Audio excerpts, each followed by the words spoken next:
అందరి వర్షన్ విన్నారు మీరు. ఒకటి నిన్న వైసీపీ గట్టిగానే స్టాండ్ తీసుకుంది. అటు మంత్రి నారా లోకేష్ రాజీనామా చేయాలంటూ కూడా ఒకటే పట్టుబట్టి అదే మాట పైన అదే స్టాండ్ పైన ఉంది. సరే, ఒకటి మీరు ఆల్మోస్ట్ 336 కేసులు కోర్టు కేసులు మీరే పెట్టారు, వైసీపీఏ పెట్టింది, అది అభ్యర్థులు కాదు అని చెప్పేసి.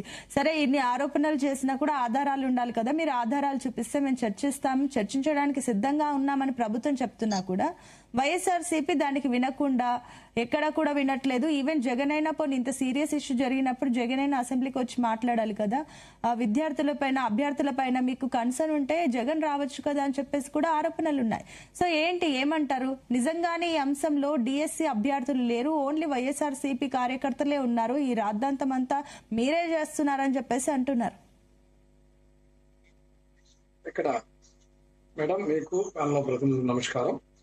నిన్న జరిగినటువంటి శాసన మండలిలో చర్చ అంశంలో బాధ్యతాయుతమైనటువంటి ప్రభుత్వంలో విద్యాశాఖ మంత్రిగా డిఎస్సి నిర్వహించినటువంటి బాధ్యుడిగా లోకేష్ బాబు గారు సమాధానం చెప్పాల్సినటువంటి ఆవశ్యకత ఉంటే దానికి తిరోధకాలకి ప్రజాస్వామ్య పార్లమెంటరీ సాంప్రదాయాలను కాదని చెప్పేసి అక్కడ వ్యూహాత్మకంగా ఎదురుదాడి చేయడానికి సంబంధం లేనటువంటి మంత్రి అచ్చెన్నాయుడు గారిని ప్రవేశపెట్టారు. కనీసం ఉప ముఖ్యమంత్రి గారిని తీసుకొచ్చి పవన్ కళ్యాణ్ గారిని ప్రవేశపెట్టినా ఒక రకంగా సమంజసంగా లేకపోతే అదేదో బాధ్యతాయుతంగా ఉండేటిదేమో కానీ అచ్చెన్నాయుడు గారిని లోపభూయిష్టమైనటువంటి విధానం అండి. వీళ్ళకి బుద్ధి లేదండి. ఇక్కడ ఏంటంటే దద్దమ్మ అని చెప్పేసి ఒక సీనియర్ మాజీ మంత్రి బొత్స సత్యనారాయణ గారిని మాట్లాడటం, అట్లాగే సభలో ఏమాత్రం అవగాహన లేకుండా అచ్చెన్నాయుడు గారు చేసినటువంటి ప్రసంగం చూస్తే 5 సంవత్సరాలు విద్యాశాఖ మంత్రిగా పనిచేశారని బొత్స సత్యనారాయణ గారు మాట్లాడారంటే ఈయనకి ఏమాత్రం వివేకం లేదనేటువంటిది అర్థమవుతుందండి. 2.5 సంవత్సరాలు విద్యాశాఖ మంత్రిగా బొత్స సత్యనారాయణ గారు ఉన్నారనేటువంటి అంశాన్ని కూడా వాళ్ళు చేయలేనటువంటి పరిస్థితి ఉందండి. ఈ అంశాలను మేమేమంటామంటే ఖచ్చితంగా ఈ యొక్క అంశాన్ని మేమైతే తీవ్రంగా వ్యతిరేకిస్తున్నాం.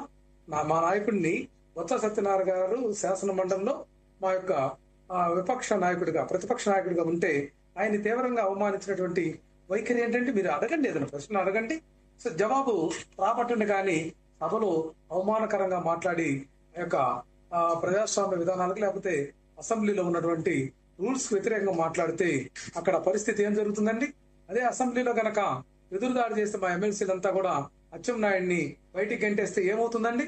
ఈ రాష్ట్ర పరువు పోదా?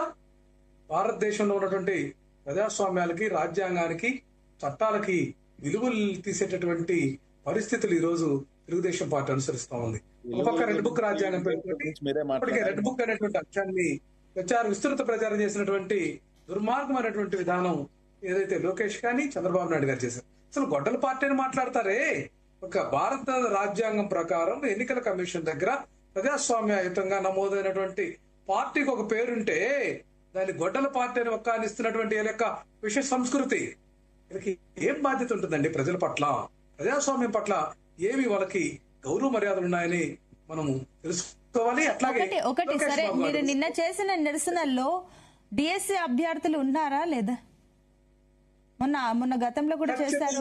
డిఎస్ అభ్యర్థులు ఒక్కరు కూడా లేరు. అండ్ ఇంకొకటి, వైఎస్ఆర్సీపీ కాకుండా ఇతర పార్టీల మద్దతు ఉందా? పోనీ కమ్యూనిస్ట్ పార్టీలు ఎవరైనా వచ్చారంటే ఏది లేదు.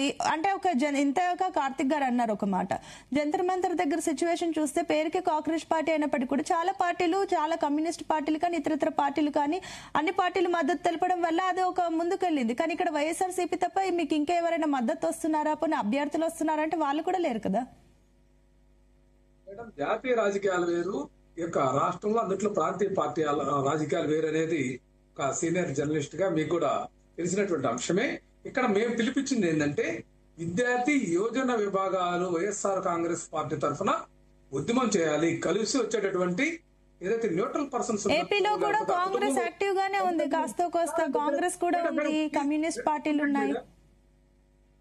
వాళ్ళెందుకు రావట్లేదు? వాళ్ళెందుకు సైలెంట్ ఉన్నారు? పోనీ మేడం, ఇప్పుడు ఒక పార్టీ పిలిపించినప్పుడు ఈ పార్టీ పిలుపులోనే భాగస్వాములు కావాల్సినటువంటి అవసరం లేదు. వాళ్ళు కూడా వివిధ ప్లాట్ఫామ్ల మీద నిరసన వ్యక్తం చేశారు కదా. ఏమన్నా ఈ యొక్క డిఎస్సి విధానం మీద ప్రభుత్వం మద్దతు పలికేదని చెప్పానండి, లేకపోతే మరొక రాజకీయ పక్షం ఏదన్నా మద్దతు పలికిందని చెప్పండి.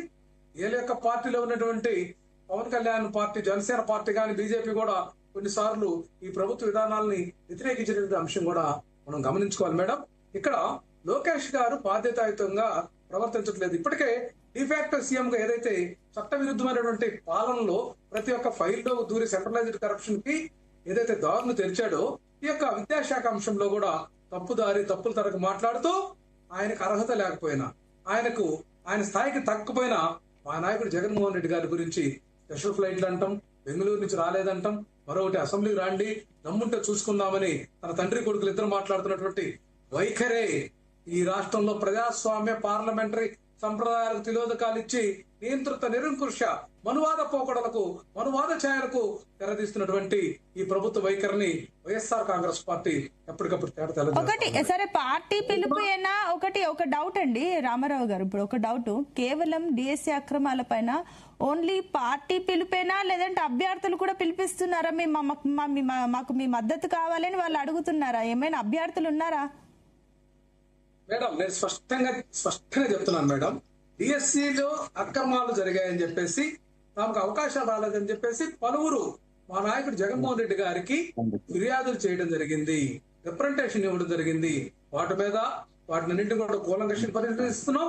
మొట్టమొదటి నుంచి కూడా ఈ మెగా డిఎస్సి కూడా అక్రమాలకు లేకపోతే కావాలని జాప్యం చేస్తున్నటువంటి విధానాన్ని కూడా మేము వ్యతిరేకిస్తున్నాం. ఎన్నికలు జరిగిన మరుసటి నెలలోనే డిఎస్సి నిర్వహించే పోస్ట్ అంటే జగన్మోహన్ రెడ్డిని డైరెక్ట్ అభ్యర్థులే వచ్చి వీటి గురించి ఆరోపించినప్పుడు ఏమైనా ప్రూఫ్స్ ఇచ్చారా రామారావు గారు? ఏమైనా ప్రూఫ్స్ కానీ ఎక్కడ ఏం జరిగిందో దాని గురించి ఏమైనా ప్రూఫ్స్ ఇచ్చారా జగన్మోహన్ రెడ్డికి? మేడం చిన్న సబ్మిషన్ మేడం, ఈ 2 సంవత్సరాల బడ్జెట్ ని ఈ ప్రభుత్వం కావాలని చెప్పేసి చేయట్లేదు మేడం. ఇప్పటికే సూపర్ 6 అని చెప్పేసి 3 హామీలు అమలు చేయకుండా బడ్జెట్ ని ఏదైతే ముగించుకుంటున్నారో,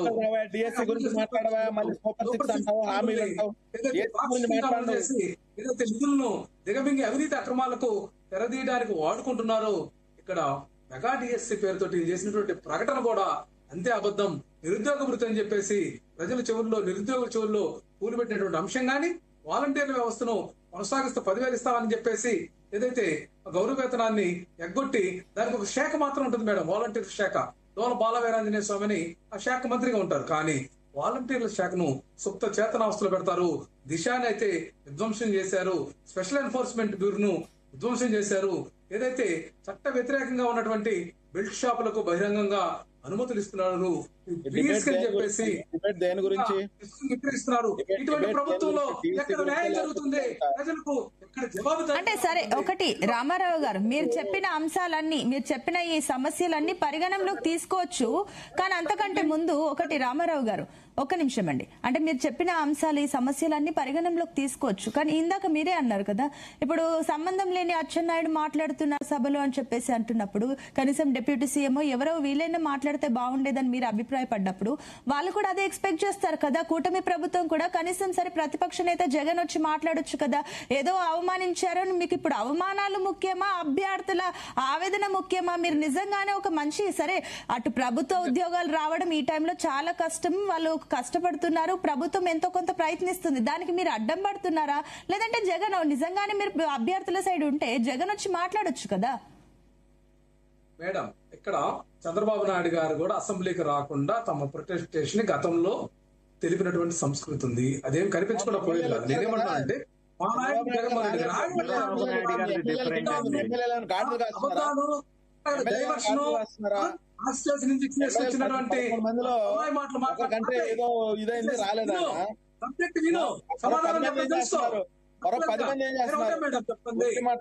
జూలై 2024వ తేదీన మా నాయకుడు వైఎస్ఆర్ కాంగ్రెస్ పార్టీ అసెంబ్లీకి సంబంధించినటువంటి లెజిస్లేచర్ పార్టీ నాయకుడిగా రాసినటువంటి లేఖకు ఈ రోజు వరకు సమాధానం చెప్పలేదు, ఈ రోజు వరకు రిప్లై ఇవ్వలేదు.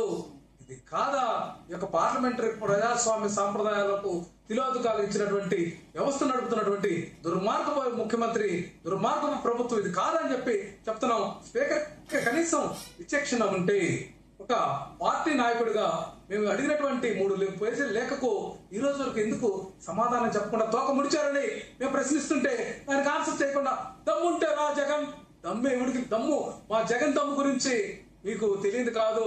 మా జగన్ దమ్ము గనక ప్రదర్శిస్తే మీరు తట్టుకోలేరు. ఇప్పటికే మీరు విలువలాడుతున్నారు. ఈ గుండెల్లో రైలు పరిగెత్తున్నాయి. ఖచ్చితంగా రాబోయేది వైఎస్ జగన్ గారి ప్రభుత్వం అనేది ప్రజల గొంతుకుల్లో నుంచి, హృదయాల నుంచి కలలు కనండి తప్పే లేదు. శబ్దాలకు మీరు విలువలాడుతూ ఇక్కడ ఏదైతే మొహాలు వేలాడేసుకొని మీరు మాట్లాడే మాటలు తప్ప సమాధానాలు ఎక్కడ ఉన్నాయండి? వీళ్ళకి ఎక్కడ సమాధానం ఉంది? ఈ రోజు నిన్న అసెంబ్లీలో అచ్చెన్నాయుడు మాట్లాడాల్సిన అవసరం ఏంటి? అచ్చెన్నాయుడు రెచ్చగొట్టి దద్దమ్మ అంటాడా? దద్దమ్మ అంటే చేతగాని 5 సంవత్సరాల్లో ఒక డిఎస్సీ నిర్వహించలేకపోయారు. మళ్ళీ మిమ్మల్ని ఏమనాలి? ప్రతి సంవత్సరం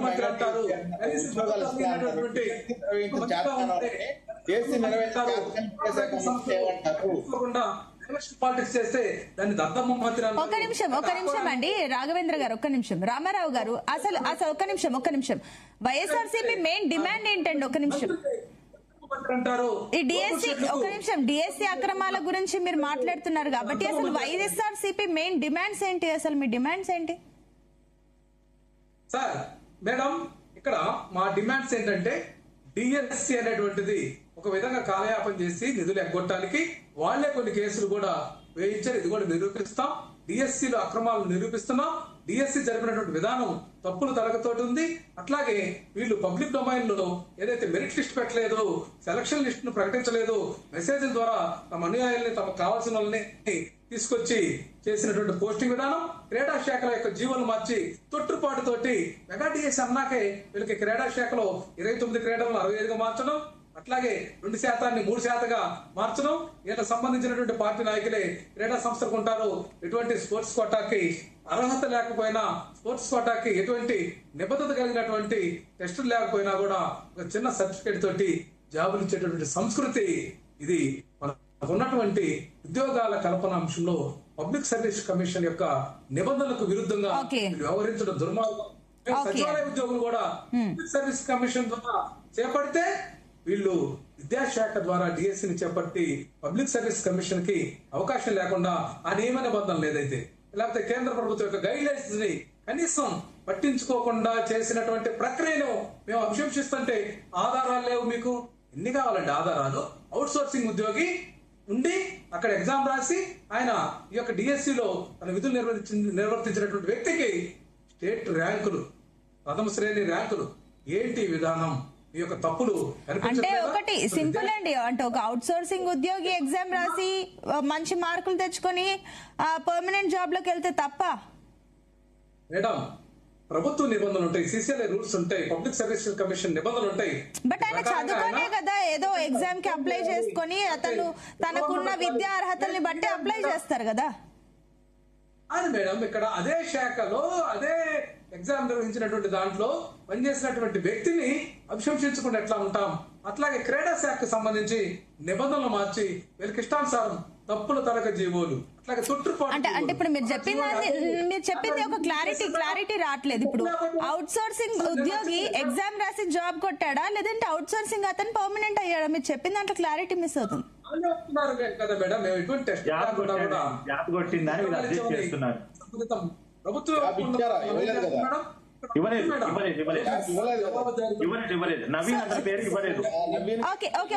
ఒక నిమిషం రామారావు గారు, ఒక నిమిషం దీని గురించి క్లారిటీ తీసుకుందాం. కార్తిక్ గారు ఒక నిమిషం. నేను మీకు ఎనఫ్ టైం ఇచ్చాను, మళ్ళీ వస్తానండి రామారావు గారు.